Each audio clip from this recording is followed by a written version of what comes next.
சமூக வெளியில் இருக்கக்கூடிய நெருக்கடிகளிலிருந்து பிள்ளைகள் வெளியேறி சரியான மனிதராக தேர்வு செய்யப்பட வேண்டும் என்று வீடுகள் அவர்களை வழிநடத்துவதற்கு தயாராக இருக்க வேண்டும். பிள்ளையின் படிப்பை தாண்டி பிள்ளையோடு பேசுவதற்கும் உரையாடுவதற்கும் தயாராக இருங்கள். பிள்ளைகள் பேசுவதில் என்று ஒட்டுமொத்தமாக குற்றம் வைக்காதீர்கள். பிள்ளைகளின் வயது அவ்வளவுதான். அவனாக இனிஷியேட் பண்ணி பேசக்கூடிய காலகட்டமெல்லாம் முடிஞ்சிருச்சு. அவனுக்கு நண்பர்கள் வட்டத்தோடு பேசுவதற்கான சூழல் இருக்குது. இன்னும் சொல்ல போனால் ஃப்ரெண்ட்ஸுகள்கிட்ட இப்போ பெருசாலும் அவங்க பேசுறது கிடையாது. சோஷியல் மீடியாவில் யாருக்கிட்டே பேசிட்டு இருக்காங்க, யாருக்கிட்டே சண்டை போட்டுக்கிட்டு இருக்காங்க, யாரையோ திட்டுறாங்க, அவன் இவனை திட்டுறவன் யாரும் இவனுக்கு தெரியாது, திரும்ப திட்டினா அவனுக்கு தெரியாது, அவனும் திட்டிட்டு போகிறான், இவனும் திட்டிட்டு போகிறான், மாற்றி மாற்றி பேசிக்கிறாங்க. அப்போ உரையாட மனுஷன் இல்லை. நீங்கள் கூகுளை விட எக்ஸைட்டடான ஒரு பேரண்ட்டாக இன்றைக்கி இருக்க வேண்டியிருக்கு. டீச்சர்ஸ்க்கு அந்த பிரச்சனை இருக்குது. ஒரு காலகட்டத்திலே ஆசிரியர் வழியாகத்தான் இந்த விஷயங்கள் எல்லாம் தெரியும் என்று இருந்த நிலைமை மாறி அத்தனை வாட்ஸ்அப்பில் வந்து போகிற காலத்தில் நாளைக்கு காலையில் இந்த சப்ஜெக்ட் எடுக்க போகிறேன்னு வாத்தியார் சொன்னால் மறுநாள் நைட்டே சாட் ஜிபிட்டையும் கூகுள்கிட்டையும் ஏஐட்டையும் போய் எல்லா விவரத்தையும் கேட்டுட்டு மறுநாள் காலையில் கணக்கு வாத்தியாரை மடக்கலாம். அதுக்கு பேர் ஹீரோயிசம் நம்ம நம்புகிறோம். அதை நீங்கள் குத்தம்னு சொல்ல முடியாது. எல்லோரும் தன்னை முன்வைக்கத்தான் பார்க்கிறார்கள். நீ மாணவனுக்கு சப்போர்ட் பண்ணுற மறுபடியும் நினைக்காதீங்க. நோ, அது அந்த ஏஜ் அப்படித்தான். தன்னை முன்னிலைப்படுத்திக் கொள்ள நினைக்கக்கூடிய வயது அது. ஏதோ ஒரு வகையில் தன்னை முன்னிலைப்படுத்த வேண்டும் என்று நினைக்கிறான். தன்னை நிராகரிக்கிற மனிதர்களுக்கு எதிராக ஏதோ ஒன்று செய்தோம். நீங்கள் புரிய வச்சுட்டா போதும். ஆற்றல், திறன், ஆற்றலை ஒருமுகப்படுத்தல் ஒன்று இருக்கு. It's energy. அந்த வயசு காத்தாறு போல பாய்கிற ஒரு எனர்ஜி. அது பயங்கரமான வேக ரத்த துடிப்பு இருக்கக்கூடியது. அவனை நீங்கள் சரியான முறையில் அங்கீகரிக்கலைன்னா, சரியான வழிக்கு அந்த திறனை நீங்கள் ஒருமுகப்படுத்தாமல் போனால் அவன் வேற ஒன்று தான் செய்ய பார்ப்பான். ஏதோ ஒரு வகையில் நான் அட்ராக்ட் பண்ணணும், அவ்வளோதானே. மாடியிலேருந்து குதிப்பேன், பஸ் படிக்கட்டில் தொங்குவேன், ஒருத்தனை வம்புழுப்பேன், வாடா போட்டு பார்ப்போம் அப்படின்னு சொல்ல முடியும் என்னால். என் வயசுக்கு என்னால் என்னை முன்னிலைப்படுத்த என்ன வாய்ப்பு இருக்கிறதோ அதை செய்யத்தான் நான் எத்தனிப்பேன். அதுதான் அந்த வயதின் எண்ணம், அதுதான் அந்த வயதின் குணம். நீங்களும் அப்படித்தான், நானும் அப்படித்தான். அந்த திறனை ஒருங்கிணைச்சு உண்மையிலே எது ஹீரோயிசம் பிள்ளைகளுக்கு சொல்லி கொடுத்தா போதும். படித்து பெரிய ஆளாகடா, சம்பாதிக்கலாம்டா, வீடு கட்டலாம்டா, கார் வாங்கலாம்டா, அதெல்லாம் வாங்கலாம், மேட்ரே கிடையாது. படித்து பெரிய ஆளாகடா. படிக்காதவன் 1000 பேரை படிக்க வைக்கலாம்னு பிள்ளைக்கு சொல்லுங்க. What is the purpose of education? நம்ம ப்ராப்பராக கம்யூனிகேட் பண்ணுங்க. அதிகாரத்துக்கு வா, 4 பேரை உருவாக்கு. நீ படித்தா 4 பேர் படிப்பான், உன்னை பார்த்து 4 பேர் ஜெயிப்பான், 4 பேர் 400 பேர் ஜெயிக்க வைப்பான், 400 பேர் 4000 பேர் ஜெயிக்க வைப்பான். அது 4 லட்சம் ஆகும், 4 கோடி ஆகும். தலை நிமிர்ந்து நிற்க முடியும்னு தன்மானத்தோட வாழலாம் நம்பிக்கையை கொடுங்க. பொழைச்சு கிடக்கலான்னு சொல்லி பிள்ளைகளை பயமுறுத்தாதீங்க. பொழைச்சு கிடக்குன்னா எப்படி வேணாலும் பொழைச்சு கிடக்கலாம். Even the dead fish goes against the water. Dead fish கூட, செத்து போன மீன் கூட தண்ணி போகிற போக்கில் போயிடும். உயிருள்ள மீன் தான் அலைகளுக்கு எதிராக எழுந்து நிற்கும். நீ உயிருள்ள மீன், கல்வி என்ற ஆயுதத்தை கையில் நீ வைத்துக் கொண்டு இருக்கிற போது ஆட்டோமேட்டிக்காக நீ அடுத்த கட்டத்துக்கு போக முடியும். அந்த திறனை ஒருமுகப்படுத்துங்க. அவருக்கு அதுதான் பிரச்சனை. இப்போ இங்கே ப்ராப்ளமே என்னன்னா, தன்னை முன்னிலைப்படுத்த ஒருவன் முனைகிறான். ஏன்னா உலகம் அப்படி தானே இருக்கு. ஏதோ ஒரு வகையில் தன்னை முன்னிலைப்படுத்துவதற்கான வாய்ப்பு முன்னை விட கூடுதலாக இப்போது கிடைத்திருக்கிறது. முன்னாலெல்லாம் ஒரு 50 பசங்க 20 பசங்க இருப்பாங்க. அதில் ஒருத்தர் நல்லா பாடுவான், எவனோ ஒருத்தர் நல்லா ஆடுவான், ஒருத்தர் கவிதை எழுதுவான், ஒருத்தர் நல்லா பேசுவான், மற்றவெல்லாம் அவனை ஒத்துக்குவான். இன்றைக்கெல்லாம் அப்பெல்லாம் ஒத்துக்க முடியாது. நானும் முன்ன வருவேன், அதுதான் நல்ல முயற்சியும் கூட. அப்போ என்னை முன்னிலைப்படுத்துவதற்கு அவ்வளோ சோஷியல் மீடியா எனக்கு வந்துருச்சு. ஏதோ ஒரு வகையில் நான் என்னை முன்னிலைப்படுத்திக்கணும்னு நினைக்கிறான். நீங்கள் அங்கீகரிக்கலைனா நான் வேற மாதிரி என்னை அங்கீகரிக்க வைக்க பார்ப்பேன். நீ என்னை ஒத்துக்கலையில உனக்கு எதிராக இப்போ that's a rebellious state of மைண்டுன்னு சொல்லுவான். அது ஒரு குழப்பமான மனசு தான். முதல்ல அதுக்காக தான் சொல்கிறேன், பிள்ளைங்களை ஏற்றுக்கங்க. 17 வயசில் பிள்ளை அப்படி தான் இருக்கும். 16 வயசு அதுக்காண்டி அவன் வழி நடத்த வேண்டாமா? வழி நடத்துவோம். முதல்ல ஏற்றுக்கிட்டா தான் அவனுக்கு என்ன நல்லது செய்யலாம்னு நினைப்போம். குற்றவாளின்னு முடிவு பண்ணிட்டா கடைசி வரைக்கும் அவனை திருத்தத்தான் பார்ப்போம். நல்லவன் ஏற்றுக்கிட்டா தான் அவனை உயர்த்த பார்ப்போம், பிள்ளைகளை உயர்த்த பார்ப்போம். இதுகள் குற்றவாளியில் அவனு கிடையாது. ஒரு பிள்ளை திடீர்னு 17 வயசு நேரடியாக பிறந்து தப்பு பண்ணால் பிள்ளையை குறை சொல்லலாம். புதக்கடீர் 16 வயசில் பூமிக்கு நேராக வந்து விழுந்து தப்பு பண்ணால் பிள்ளையை குறை சொல்லலாம்.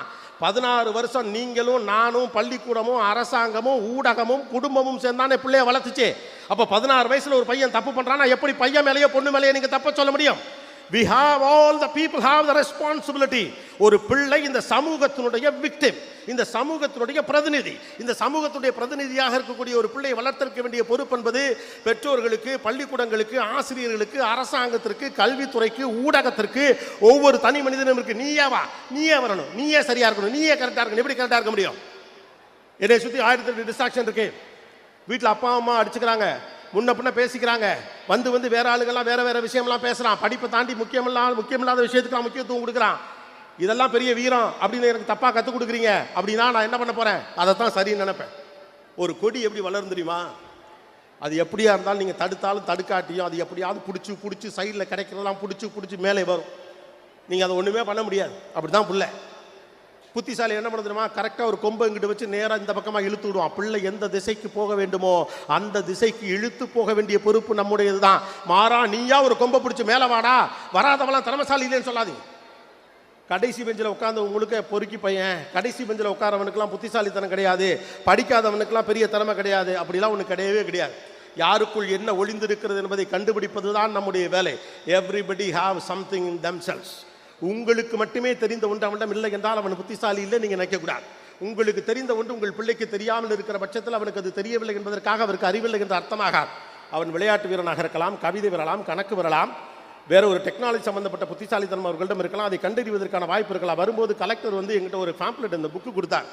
அந்த புத்தகத்தில் பிள்ளைகளுடைய திறன் மேம்பாடு குறித்த வாய்ப்புகள் இதெல்லாம் இங்கே தான் நிறைய நடக்குது. ஆக்சுவலாக நம்ம தான் பெருசாக கவனிக்காமல் இருக்கோம்.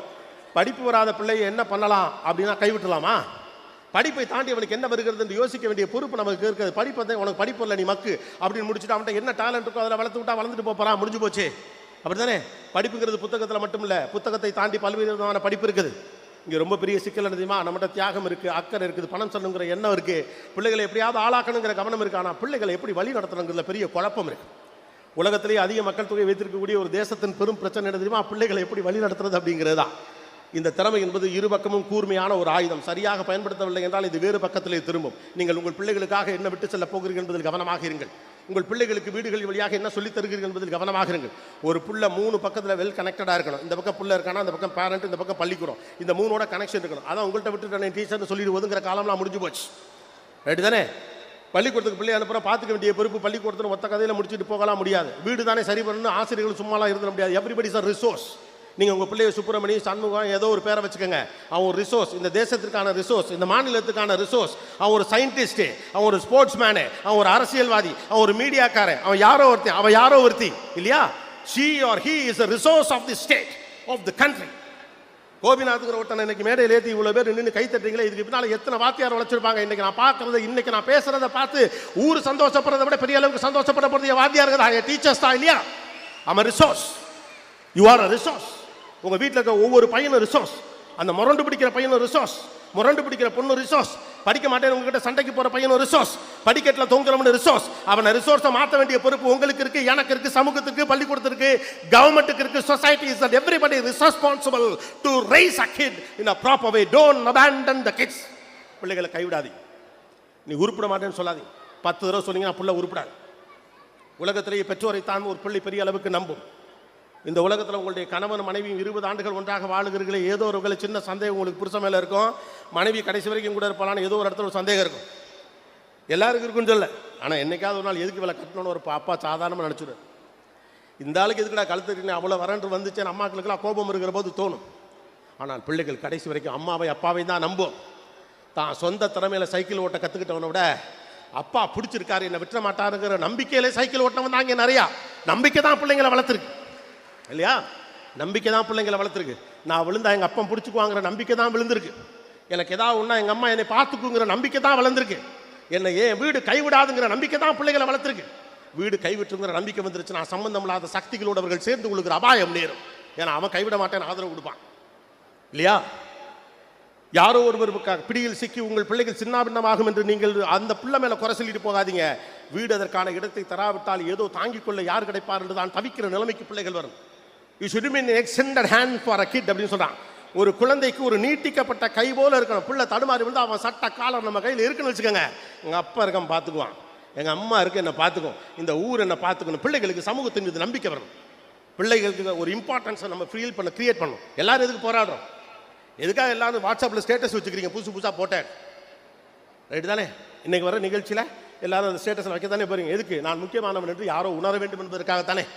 குறிப்பாக நம்மளை பிடிக்காதவங்க பாரு, மினிஸ்ட்ரி பக்கத்துலேருந்து போட்டோ எடுத்திருக்கேன், நீ எடுத்திருக்கியா அப்படின்னு காட்ட தானே. ஏன்? நான் முக்கியமானவர் என்று இந்த ஊர் அறிய வேண்டும் நம்புகிறோம் இல்லையா? 35 வயசில், 40 வயசில், 50 வயசில் நமக்கு தோணுதுல நான் முக்கியமானவன் என்று இந்த ஊர் ஏற்றுக்கணும்னு.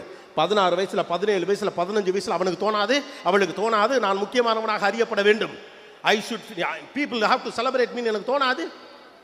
கைத்தட்டல் கேட்க கேட்க உற்சாகம் குறையுதா? குறையலையே. பாலச்சந்திரன்கள்ட்ட நான் ஒருமுறை பேட்டி கண்ட போது நான் சொன்னேன், இவ்வளவு படம் நடிச்சா, இவ்வளவு படம் பண்ணியாச்சு, ரஜினிகாந்த், கமல்ஹாசன் உள்ளிட்ட பல பேரை மீடியாவில் பெரிய லெவலுக்கு கொண்டு வந்துட்டீங்க, அவ்வளோ பேர் அறிமுகப்படுத்துறீங்க, அத்தனை படம் வாங்கிட்டீங்க, அவ்வளவு விருதுகளை வாங்கி குமிச்சிட்டீங்க, இன்னமும் உங்களை கைத்தட்டல் உற்சாகப்படுத்துகிறதான்னு கேட்டேன். என்ன இப்படி சொல்லிட்டீங்க? ஒரு கலைஞனுக்கு கடைசி வரைக்கும் கைத்தட்டல் தான் அவனை உற்சாகப்படுத்தும். எத்தனை வயசானாலும் அந்த கைத்தட்டல் தான் என்னை உற்சாகப்படுத்தும் அப்படின்னா, அவ்வளவு பார்த்த மனுஷனுக்கே கைத்தட்டல் தான் உற்சாகப்படுத்துது. அப்போ வீட்டில் இருக்க பிள்ளைக்கு யார் கைத்தட்டணும்? நம்மகிட்ட ஒரு பெரிய சிக்கல் இருக்கு. ஜெயிச்ச பிறகு எல்லாரும் கொண்டாடுவோம் இல்லையா? ஜெயிச்ச பிறகு எல்லாரும் கொண்டாடும். ஜெயிச்ச பிறகு ஒரு பிள்ளைய ஊர் கொண்டாடும். அதுக்கு நீங்கள் வேணாம். நீ ஜெயிப்படான்னு சொல்லி கொண்டாடுறதுக்கு தான் அப்பனும் ஆத்தாலும் வேணும். நீ ஜெயிப்படா அப்படின்னு சொல்லி கொண்டாடுறதுக்கு தான் அப்பாவும் அம்மா வேணும். வாங்க பாஸ், போய் பிள்ளைங்கள்ட்ட பேசுங்க. நீங்கள் என்ன பண்ணுறீங்களோ அதை தான் புள்ள பண்ணும். ரைட்டா? 6 பிள்ளை பெற்றிருந்தப்போ கூட அப்பாக்கள்கிட்ட பயம் இல்லை, அம்மாக்கள்கிட்ட பயம் இல்லை. அஞ்சாமல் இருந்தாங்க, பிள்ளைங்க மேலே நம்பிக்கையோடு இருந்தாங்க. ஏன்னா பிள்ளை சின்ன சின்னதாக தப்பு பண்ணால் கூட கடைசியில் சரியாயிருவான், நம்மளை பார்த்து சரியாயிருவான். பழைய ஒப்புமையெல்லாம் எப்படின்னு தெரியுமா? உங்கள் அப்பாவை பாடுறான்னு சொன்னா அம்மாக்கள் அடிக்கடி சொல்லுவாங்க. முன்னாலெல்லாம் அடிக்கடி என்ன ஒப்புமை சொல்லுவாங்க? உங்கள் அப்பாவை பாடுறா, எப்படி மனுஷன் பாடுறா, உங்கள் அப்பாவை பாடுறா, உங்கள் மாமாவை பாடுறா, உங்கள் அத்தையை பாடுறா, உங்கள் சித்தியை பாடுறான்னு. அப்படி வீட்டுக்குள்ளே சொல்கிறதுக்கு உதாரணம் இருக்கணும். அப்படி வீட்டுக்குள்ளே சொல்ல உதாரணம் இருக்குன்னா நாம் கரெக்டாக இருக்கணும். நாம் கரெக்டாக அந்த புள்ள கரெக்டாக இருக்கு. அப்போ அந்த அதிகாரத்தை இழந்து விட்டு பிள்ளைகளை எப்படி வழி நடத்த முடியும்? மறுபடி சொல்கிறேன், பிள்ளைகளை கை ஊற்றாது. இது ரொம்ப முக்கியமான விஷயம். அவர்கள் உங்கள் பிள்ளைகள் மட்டுமல்ல, இந்த சமூகத்திற்கான பிள்ளைகள். இந்த உலகம் நிறைய விஷயங்களை கண்டுபிடிக்க வேண்டியிருக்கு. நிறைய பேருக்கு நிறைய விஷயங்களை கொண்டு போய் சேர்க்க வேண்டியிருக்கு. இந்த பார்த்தோம்ல நன்கொடையாளர்கள், இது மாதிரி எத்தனை நன்கொடையாளர்கள் உங்களுடைய பிள்ளைகளாக வரப்போகிறாங்கன்னு யாருக்கு என்ன தெரியும்? தெரியாதுல. நமக்கு யார்கிட்ட என்ன இருக்குது நமக்கு தெரியாத பட்சத்தில் நீ இதுதான் முடிவு பண்ணுறதுக்கு நாம் யார்? 8ஆம் கிளாஸ் வரைக்கும் சரியாக படிக்காத பையனுக்கு சரியான வழிநடத்தல் கிடைச்ச பிறகு 9ஆம் கிளாஸ்லேயும் 10ஆம் கிளாஸ்லேயும் படித்து மாநிலத்தில் நல்ல இடத்துக்கு வர்றான். 10ஆம் கிளாஸில் பெரிய அளவுக்கு மார்க் எடுக்காதவன் 12ஆம் கிளாஸில் பெரிய அளவுக்கு மார்க் எடுத்து நல்ல இடத்துக்கு வரான். இதெல்லாம் உருப்படாதுன்னு ஊரே காரி துப்பி ஓடான்னு ஒதுக்கி வச்ச பையன் அமெரிக்காவில் சிலிக்கான் உட்காந்து தமிழ்நாட்டா அப்படின்னு காலர் தூக்கிட்டு ஸ்டேட்டஸை போடுறான். எவனுக்கு எப்போ என்ன நடக்கும்னு தெரியாது. யாரோ ஒருத்தர் அதை செஞ்சிடணும், அவ்வளவுதான். Manifestation is more important. நீங்கள் அந்த நம்பிக்கையை கொடுங்க. எங்கள் அப்பா எனக்கு சின்ன விஷயம் சொல்லிட்டே இருப்பார். எனக்கு லெட்டர்லாம் ஒன்று ஹாஸ்டலில் படிக்கிறப்ப எல்லா லெட்டரையும் மேலே எழுதுவார். மாபெரும் சமைதனில் நீ நடந்தால் உனக்கு மாலைகள் விழ வேண்டும். எல்லா லெட்டர்லையும் மேலே இருக்கும். என்ன நம்பிக்கை, என்ன நம்பிக்கை! புள்ள ஜெயிச்சிருங்கிற நம்பிக்கை, புள்ள வளர்ந்துருங்கிற நம்பிக்கை. ஒரு பள்ளிக்கூடத்தில் எனக்கு சீட்டு கிடைக்காதப்போ, அது ஒரு பிரபலமான பள்ளிக்கூடம். 9ஆம் வகுப்பில் 8ஆம் வகுப்புலலாம் அங்கே சீட்டே கொடுக்க மாட்டாங்க. எங்கள் அப்பா போய் எங்கள் சீட்டு கேட்குறப்போ அவங்க கொடுக்கல. கடைசியில் அவங்க கோவமாயி உங்கள் பிள்ளை எங்கள் பள்ளிக்கூடத்துக்கு சேர்த்தா என்னங்க கிடைக்கும் அப்படின்னாங்களா. எங்கள் அப்பா சொல்லியிருக்காரு, பெருமை கிடைக்கும் அப்படின்ட்டு. பெருமை கிடைக்கும் அப்படின்னு இருக்கார். உலகத்தில் மற்றவன் யார் எப்படி நம்புறாங்கிறதான் பெரிய இம்பார்ட்டன்ஸை தந்துடாது. நம்ம வீடு நம்புதுங்கிறதான் ஒரு பிள்ளைக்கான நம்பிக்கை. எங்கள் அம்மா என்னை நம்புறாங்கிறதான் பிள்ளைக்கான பெரிய நம்பிக்கை. ஏன்னா நீங்கள் தானே முதல் நம்பிக்கை. ஒரு பிள்ளையை தூக்கி போட்டு பிடிக்கிறீங்கள, அப்படி தூக்கி போட்டு பிடிக்கல, பிள்ளை சிரிச்சுக்கிட்டே மேலே போகும், சிரிச்சுக்கிட்டே கீழே வரும். கவனிச்சிருக்கீங்களா? ஏன் உங்கள் வீட்டுக்காரை தூக்கி போட்டு பிடிக்க சொல்லுங்களேன். ஒரு ஆசைக்கு ஒரு நாள் அவர் கேட்குறாரு, ஏப்பா சத்த தூக்கி போட்டு இப்படி பிடிக்கிறேன், சரின்றுவீங்க. ஆனால் என்ன சொல்லுவீங்க? ஏங்க விட்டுற மாட்டீங்கல்ல அப்படின்னு ஒரு கேள்வி கேட்பீங்க. ஆனால் புள்ள கேட்காது. எங்கள் அப்பா என்னை விட்டுற மாட்டான்னு சந்தோஷமாக மேலே போகும், சந்தோஷமாக கீழே வரும். பிள்ளைங்களை விட்டுறாது. விட்டுற மாட்டீங்கன்னு தெரிஞ்சாலே புள்ள கரெக்டாகிடுவான். நல்லவனாயிருன்னு சொல்லி கொடுங்க, போதும், மீதி எல்லாம் தானாகவே வந்துடும். You can't decide that what you can become அப்படின்னு சொல்லுவாங்க. நீ யாராக வேண்டும் என்று நீ முடிவு செய்ய முடியாது. நீ என்ன கேரக்டரோடு இருக்கணும்னு நீ முடிவு பண்ணலாம். அந்த கேரக்டர் தான் நீ யாராகன்னு முடிவு பண்ணும். இந்த உலகத்தில் படித்தவங்களாம் ஜெயிச்சிட்டானா? இந்த உலகத்தில் காசு வச்சிருக்கவங்களாம் ஜெயிச்சிட்டானா? அம்பு ஆயுதம் பலத்தோடு இருக்கவங்களாம் ஜெயிச்சிட்டானா? எவன்கிட்ட கேரக்டர் இருந்துச்சோ அவன் தான் ஜெயிச்சான். எந்த பிள்ளைகிட்ட கேரக்டர் இருந்துச்சோ அதனால தான் ஜெயிச்சான். அதனால தான் டீச்சருங்க கேரக்டர் கேரக்டர் கேரக்டர் பேசிக்கிட்டே இருக்காங்க. நிறைய இடங்களில் பேசும்போது நானே சில இடங்களில் தலைப்பெல்லாம் கேட்பேன். இப்போ எந்திரிச்சு உங்கள் தலைப்பு சொல்லலே கண்டுபிடிச்சிருவேன், அது டீச்சர்ஸ் தான். பண்பாடும் கலாச்சாரமும் ஒழுக்கம் இப்படியான வார்த்தைகள் பற்றின தலைப்புகளை கொடுத்தாலே அது டீச்சர் தான். ஏன்னா கண்ணு முன்னால் பார்க்குறாங்க, நல்லா படித்த பையன் சஞ்சு போகிறான். ஏன்னா தவறான வழிநடத்தல் யார்ட்டையும் சிக்கிக்கிட்டான், எங்கேயோ போயிட்டான், சரியான இடத்துல அவனுக்கான வழிநடத்தல் கிடைக்காம போயிடுச்சு. நல்ல திறமசாலியான பையன் மிஸ் ஆகி போகிறத அவங்க கண்ணு முன்னால் பார்க்குறாங்க. You can't decide what you become. நீங்கள் முடிவு பண்ண முடியாது நீங்கள் யாருனாங்கிறத. உங்கள் கேரக்டர் தான் முடிவு பண்ணோம். ஒரு கடுமையான உழைப்பையும் வெற்றியையும் தொடர்பு படுத்துவதன் பெயர் ஒழுக்கம். நம்ம சாதாரண விஷயமா எடுக்கவே முடியாது.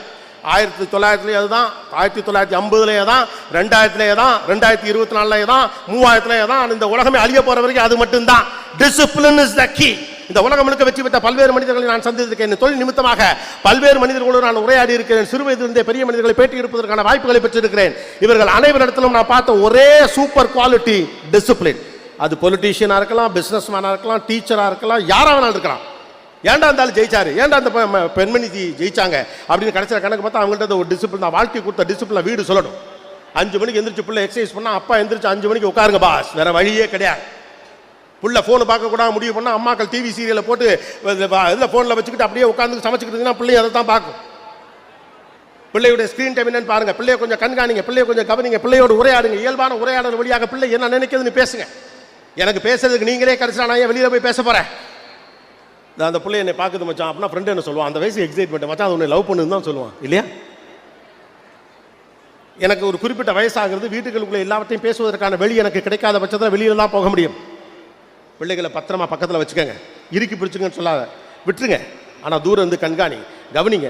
ஆசிரியர்களோடு போய் உரையாடுங்கள். முன்ன அதெல்லாம் இப்போ கிடையாது ரைட்டா.